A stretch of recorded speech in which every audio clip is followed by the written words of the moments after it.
कहानी की शुरुआत में हमें दो लड़कियों को दिखाया जाता है जिनका नाम हंटर और बैकी था। ये दोनों लड़कियां 2000 फीट ऊंचे एक टावर पर फंसी हुई थी। इनके फोन्स में नेटवर्क भी नहीं था, इसलिए वो दोनों किसी को कॉल करके मदद भी नहीं मांग सकती थी। इससे भी बुरी बात ये थी कि ये टावर एक रेगिस्तान के बीचों बीच था, इसलिए आसपास किसी का उन्हें देख पाना भी मुश्किल था। और तो और अगर इन दोनों में से कोई नींद लेने की कोशिश करती तो गिद्ध इनके पास आकर इनके मांस को खाने लगते। अब ये लड़कियां इस टावर पर कैसे फंसी और क्या ये इस टावर से बच पाई या मारी गई, चलिए देखते हैं हमारी आज की इस कहानी में। तो कहानी की शुरुआत में बैकी अपने हस्बैंड डैन और अपनी सबसे अच्छी दोस्त हंटर के साथ माउंटेन क्लाइंबिंग कर रही थी। तभी डैन को एक छोटी सी केव दिखती है जिसमें वो अपनी ग्रिप बनाने के लिए उसमें हाथ डाल देता है, लेकिन अचानक ही उस केव में से एक पंछी बाहर निकलता है जिसकी वजह से डैन अपना बैलेंस खो देता है और नीचे गिरने लगता है, लेकिन सेफ्टी वायर से बंधा होने की वजह से वो बच जाता है। यहाँ पर डैन माउंटेन को पकड़ने की कोशिश करता है। हंटर और बैकी उसकी मदद करने के लिए उसके पास आ ही रही थी कि तभी डैन की सेफ्टी वायर टूट जाती है और वो नीचे गिरकर मर जाता है। यहाँ से सीन प्रेजेंट में 1 साल बाद दिखाया जाता है, जहाँ बैकी आज भी उस इंसिडेंट में मरे अपने हस्बैंड को याद करके बहुत दुखी थी। वो काफी ज्यादा ड्रिंक करने लगी थी जिससे वो डिप्रेशन में थी। उसकी इस बात से उसके फादर जेम्स उसको लेकर काफी परेशान थे। वो बैकी को उस इंसिडेंट से मूव ऑन करने को कहते हैं, लेकिन बैकी उनकी कोई बात मानने को तैयार नहीं थी। एक दिन बैकी अपनी लाइफ से परेशान होकर बहुत सारी दवाइयाँ एक साथ खाकर सुसाइड करने की कोशिश करती है कि तभी उसके फोन पर हंटर का कॉल आता है जिससे वो सुसाइड नहीं करती। अगले दिन हंटर उसके घर जाती है। हंटर बैकी को उस इंसिडेंट से बाहर निकालने के लिए उसको कहती है कि उसने B67 टीवी टावर पर क्लाइंब करने का प्लान बनाया है और जिसमें तू भी मेरे साथ क्लाइंबिंग करने चल रही है। अब क्योंकि हंटर जानती थी कि बैकी को एडवेंचर प्लेसेस पर जाना बहुत पसंद था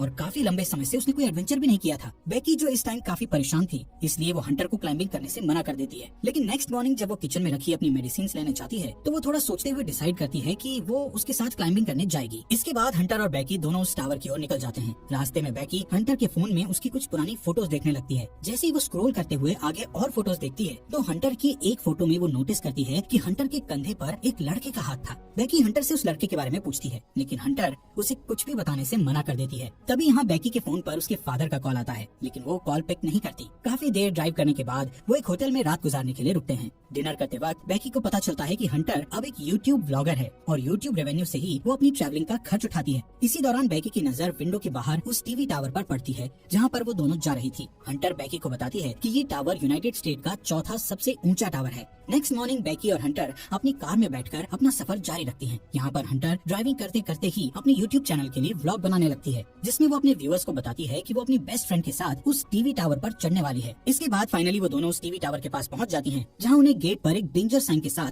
ताला लगा हुआ मिलता है। यहाँ से वो दोनों गाड़ी को छोड़कर पैदल ही आगे जाने लगती हैं। रास्ते में उन्हें कुछ गिद्ध एक मरे हुए जानवर को खाते हुए दिखाई देते हैं। हंटर इस चीज को भी अपने व्लॉग में रिकॉर्ड कर लेती है और उस मरे हुए जानवर की फोटो क्लिक करके अपने इंस्टाग्राम अकाउंट पर पोस्ट कर देती है, जिस पर उसे बहुत जल्द ही काफी लाइक्स मिल गए थे। कुछ देर बाद वो टावर तक पहुँच जाते हैं। यहाँ पर हंटर अपना व्लॉग बनाना बंद कर देती है। वहीं बैकी टावर की ऊंचाई देखकर डरने लगती है और उसे लगता है कि वो ये नहीं कर पाएगी, क्योंकि डैन के साथ हुए इंसिडेंट के बाद उसने कभी इतनी ऊंचाई का सामना नहीं किया था। लेकिन हंटर उसे उसका डर दूर करने के लिए कहती है, जिसके बाद हंटर सेफ्टी रोप को उसकी कमर से बांधकर टावर के ऊपर चढ़ना शुरू कर देती है। ये पूरा टावर काफी पुराना हो चुका था, जिस पर पूरी तरह से जंग लगी हुई थी। इस टावर की सीढ़ियाँ हिल रही थी और नट बोल्ट भी काफी लूज हो चुके थे। यहाँ पर ये दोनों काफी ऊपर तक चढ़ चुकी थी कि तभी बैकी के हाथ से सीढ़ी का एक पुराना हिस्सा टूटकर नीचे गिर जाता है, जिससे बैकी थोड़ा डर जाती है, लेकिन वो हिम्मत करके फिर से उस टावर के ऊपर चढ़ने लगती है। ऐसे ही धीरे धीरे वो आधे टावर तक पहुंच जाती है, यानी 1000 फीट ऊपर, जहाँ से शहर काफी छोटा दिखाई दे रहा था। ये दोनों यहाँ पर कुछ देर आराम करती हैं और पानी पीने के बाद फिर से क्लाइंबिंग करने लगती हैं। थोड़ी देर बाद वो 1800 फीट ऊपर पहुंच चुकी थी और अब उन्हें सिर्फ 200 फीट ही ऊपर चढ़ना था। बैकी इतना ऊपर चढ़कर काफी डरने लगती है, क्योंकि वहाँ हवा बहुत तेज चल रही थी और सीढ़ियाँ भी काफी पुरानी होने की वजह से हिल रही थी। वो हंटर से कहती है कि अब उन्हें वापस नीचे जाना चाहिए, लेकिन हंटर उसे बोलती है कि अब इतनी ऊपर आकर उन्हें हार नहीं माननी चाहिए। जिसके बाद वो वापस से ऊपर चढ़ने लगती है। यहाँ से टावर के ऊपर चढ़ने का रास्ता काफी खतरनाक था। रास्ते में लगी कुछ डिस्क को हंटर ने काफी आसानी से पार कर लिया था और अब वो बैकी को भी उन्हें पार करने में मदद कर रही थी। अब जैसे जैसे वो ऊंचाई पर जा रही थी, वैसे वैसे हवा का प्रेशर भी बढ़ता चला जा रहा था, जिससे बैकी और ज्यादा डर रही थी। इसी बीच सीढ़ी के पुराने नट बोल्ट एक एक करके अपने आप निकलने लगते हैं, लेकिन इस बात से अनजान वो दोनों ऊपर चढ़ना जारी रखती हैं और फाइनली वो दोनों टावर के टॉप पर पहुंच जाती हैं, जहां एक और नट बोल्ट खुलकर नीचे गिर चुका था। यहाँ पर हंटर दोबारा से अपना व्लॉग बनाना शुरू करती है और वीडियो में अच्छे शॉट्स लेने के लिए वो ड्रोन कैमरा का इस्तेमाल करती है। थोड़ी देर बाद हंटर अपने व्यूअर्स को और अच्छा कंटेंट देने के लिए बैकी को ड्रोन का रिमोट पकड़ाकर खुद उस टावर के सहारे एक हाथ पर लटक जाती है। शॉट्स लेने के बाद वो वापस से ऊपर आती है और सेम यही चीज बैकी को भी करने के लिए कहती है, लेकिन बैकी उसे ऐसा करने से मना कर रही थी, जिस पर हंटर उससे कहती है कि उसका डर भगाने का ये सबसे बड़ा मौका है। जिसके बाद बैकी हंटर का हाथ पकड़कर वही स्टंट करती है और हंटर उसकी सेल्फी लेने लगती है। इसके बाद बेकी वापस से ऊपर आ जाती है। यहाँ पर बेकी अपने हस्बैंड डैन की अस्थियों को लेकर आई थी और डैन को याद करती हुई वो उसकी अस्थियों को यहाँ विसर्जित कर देती है। इस मोमेंट पर बेकी और हंटर दोनों काफी इमोशनल हो गई थी। इसके बाद वो डिसाइड करते हैं कि अब उन्हें वापस जाना चाहिए, इसलिए वो अपने सेफ्टी वायर को खुद से कनेक्ट करती हैं और बेकी नीचे जाना शुरू कर देती है। लेकिन जैसे ही वो पहला कदम सीढ़ी पर रखती है तो सीढ़ी टूट जाती है और वो सीढ़ी के साथ साथ नीचे गिरने लगती है। लेकिन हंटर किसी तरह उसे पकड़कर वापस ऊपर खींच लेती है। यहाँ पर बेकी मौत के मुंह से बचकर आई थी, जिससे वो जोर जोर से डर के मारे रोने लगती है और अचानक दोनों हंसती हैं। नीचे देखने पर उन्हें पता चलता है कि अब उनके नीचे उतरने के लिए कोई सीढ़ी ही नहीं है। वो दोनों अपने अपने फोन को चेक करती है, लेकिन उनके फोन में कोई नेटवर्क नहीं था और उनका बैग भी नीचे टावर डिस्क पर गिर चुका था, जिसमें उनके खाने पीने का सामान था। यहाँ ऊपर टावर पर उन्हें एक इमरजेंसी बॉक्स दिखता है, जिसे खोलने पर उन्हें एक दूरबीन और एक फ्लेयर गन मिलती है, लेकिन ये दोनों चीजें उनकी किसी काम की नहीं थी। ये सब देखकर बेकी हंटर पर भड़क जाती है। हंटर उसे ये कहते हुए शांत करने की कोशिश करती है कि हो सकता है सीढ़ियों के नीचे गिरने की आवाज सुनकर कोई उनकी मदद करने आए और इसलिए अब हम दोनों को बस थोड़ी देर इंतजार करना होगा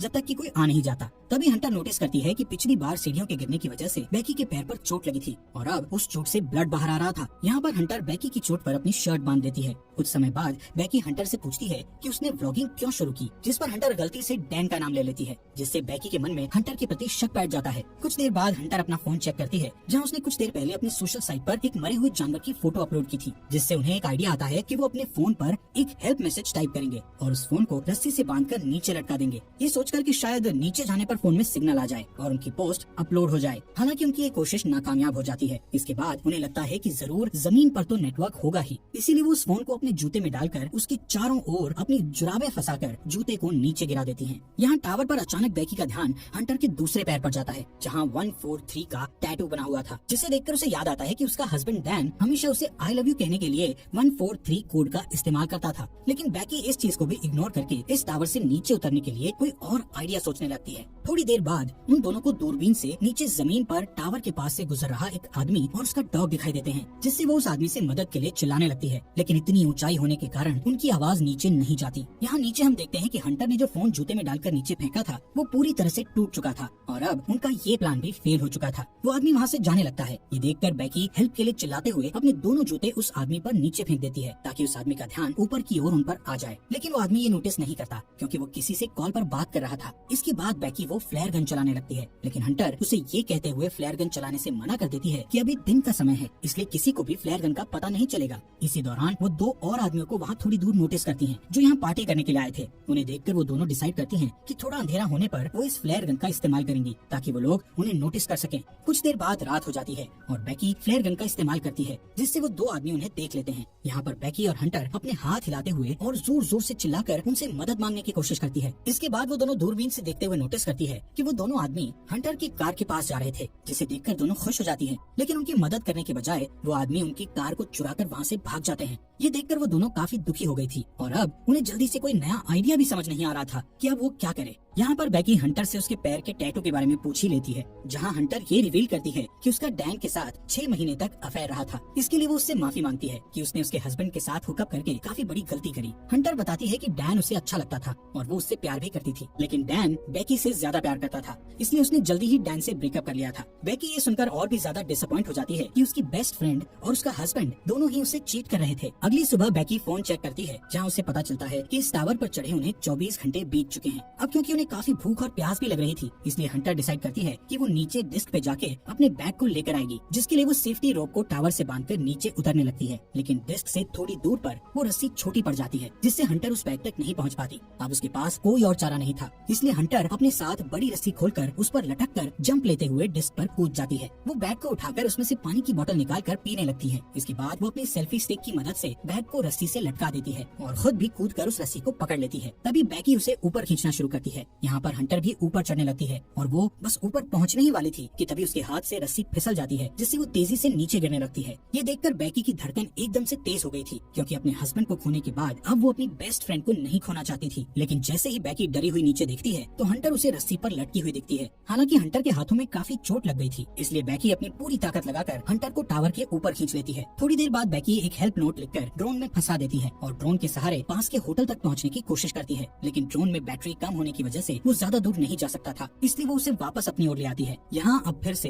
वो दोनों टावर पर हेल्पलेस थी। रात में बेकी को एक भयानक सपना आता है जिसमें वो देखती है हंटर की उस टावर पर ही मौत हो गई और गिद्ध हंटर के शरीर को खा रहे हैं। इससे वो डरी हुई उठती है और तब उसे पता चलता है कि ये बस एक बुरा सपना था। नेक्स्ट मॉर्निंग बेकी के दिमाग में एक आइडिया आता है कि वो टावर के ऊपर लगी लाइट से ड्रोन को चार्ज कर सकती है। इसके बाद वो टावर के पोल पर चढ़कर जैसे ही ड्रोन चार्जर को प्लग में लगाती है तो वो देखती है कि वो प्लग काफी लूज था, इसलिए बेकी को ऊपर लटके हुए ही उस चार्जर को पकड़े रखना पड़ता है जब तक कि ड्रोन की बैटरी फुल चार्ज नहीं हो जाती। काफी टाइम से उस पोल को पकड़े रहने की वजह से बेकी के हाथ धीरे धीरे करके सुन्न पड़ने लगे थे और इससे भी बुरी बात ये थी कि अब यहाँ पर काफी सारे गिद्ध आकर उस पर अटैक भी कर रहे थे, जिससे बेकी के हाथों से बैग नीचे गिर जाता है। थोड़ी देर बाद वो ड्रोन की बैटरी फुल चार्ज हो जाती है जिससे बेकी नीचे आ जाती है। इसके बाद वो ड्रोन को होटल तक पहुंचाने की कोशिश करती है, लेकिन जब वो ड्रोन होटल तक पहुंचने ही वाला था तो उसकी टक्कर एक ट्रक से हो जाती है जिससे वो बिल्कुल टूट गया था और उनको ड्रोन कैमरा से भी कुछ दिखाई नहीं दे रहा था। ये देखकर वो दोनों और भी ज्यादा डर गई थी क्योंकि अब उनके पास बचने का कोई भी ऑप्शन नहीं था। वो थकी हारी उस टावर पर हार मानकर बैठ जाती है। शाम के समय वहाँ तूफान बनने लगे थे जिससे उनका जिंदा रहना और भी मुश्किल हो गया था। यहाँ पर बेकी को बहुत तेज नींद भी आ रही थी, इसलिए वो वहीं सोने लगती है, लेकिन हंटर उसको सोने से मना करती है क्योंकि उनके सोते ही गिद्ध फिर से उन पर हमला करने लगते। बेकी हंटर से उसका दूसरा जूता भी मांगती है ताकि इस बार वो उसमें अपना फोन डालकर नीचे फेंक सके।